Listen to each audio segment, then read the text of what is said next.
think about what these names mean. What do they represent? And then, if that fits your character, give that to the character.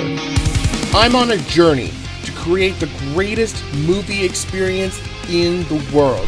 While I'm carving out my filmmaking entrepreneurial path, I want to help you create yours.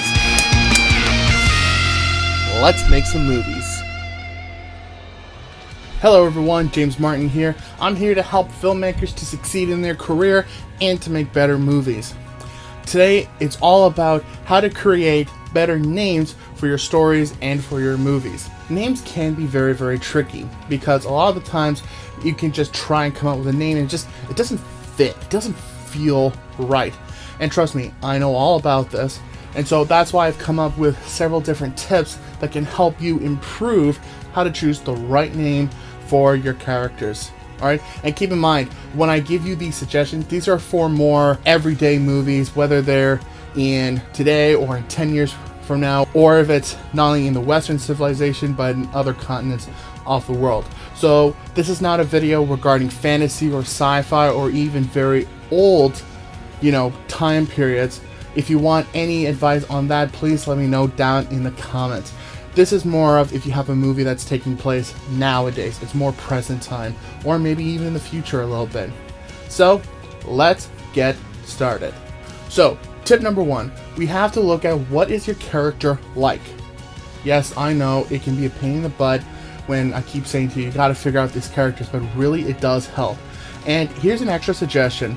When you're coming up with your character names, and instead of referring to them as man or figure one or person one or something random, and you want just a tangible name just to refer back to them, you can give them whatever name you want. The idea is this is a placeholder.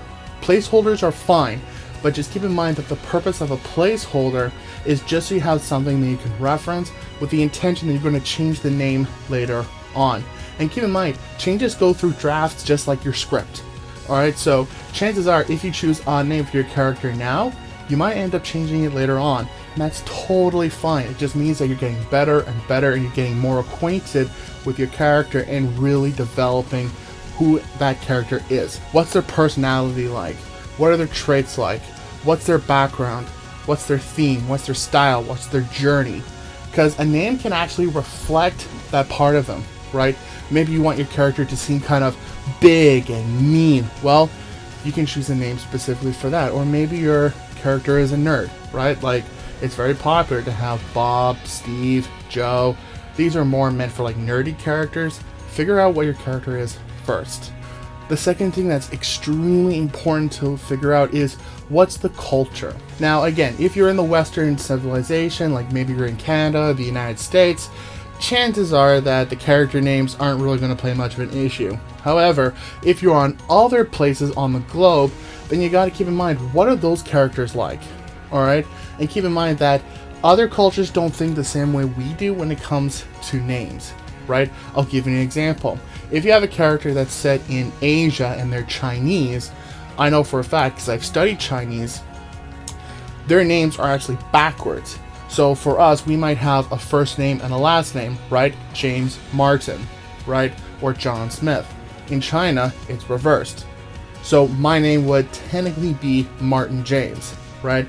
So if you have a character, and let's say her first name is Ching and her last name is Ma, right? You're not going to say Ching Ma, you're going to say Ma Ching. The last name first and the first name last, Ma Ching, not the other way around. You also have to keep in mind about what are the typical names in that country, right? And I understand that in the Western civilization, we tend to pull names from all sorts of different backgrounds, but again, if you're, let's say, in India, it's more Indian names. They're not going to choose American or Canadian names, right? If you're in Germany, they're going to choose German names. England, it's sort of in the West civilization, but again, find more names that are in the roots of English, right? John, Richard, those are very English names. In Australia, Nigel, Steve, those are more towards the Australian side, right? And just make sure you keep an eye on the culture, keep an eye on the name, make sure you're pronouncing the names correctly. That's a big one. And tip number 3, go to baby sites. This is huge. It's really, really popular, and keep in mind that you're trying to name a character. Well, there are thousands of parents everywhere who are trying to name their own children. They'll give you names based on, the gender, male or female. It'll let you know in alphabetical order. It'll let you know your originality, whether it's a Spanish name, Chinese, Irish, German, etc. Right? It'll also show you the meaning of the name, right? So, for instance, you might want to think about using Sarah, S-A-R-A-H. Well, Sarah actually means princess, so that might play a significant part in your storytelling. Sometimes it even has a bit of a backstory. Search up these baby sites, and a lot of times you can even search up baby sites for different countries, right? Spanish baby names, Irish baby names, Indian baby names, etc., etc., etc. And it'll give you those names. It might even help you figure out the pronunciation, and then you can sort of go from there. Here's an extra tip. This is something I love doing, which is when you're looking for a name, when you're looking at these baby sites and searching up a name, think about what these names mean. What do they represent? And then if that fits your character, give that to the character. Again, I find that Western civilization type names are sometimes maybe the hardest because there's tens of millions of different choices, right?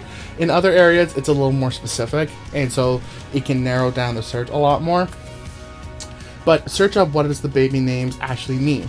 Again, I give you an example. Sarah, S-A-R-A-H, means princess.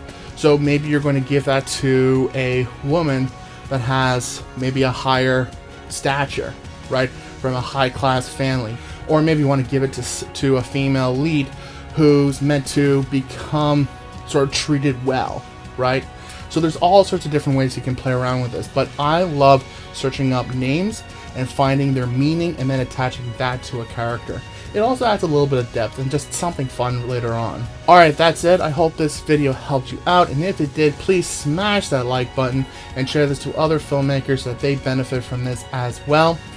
And please subscribe to the YouTube channel because I post every single week to help filmmakers to succeed, as well as to help everyone to have a good experience with movies. Make sure you turn on that notification bell so that you don't miss a single upload either.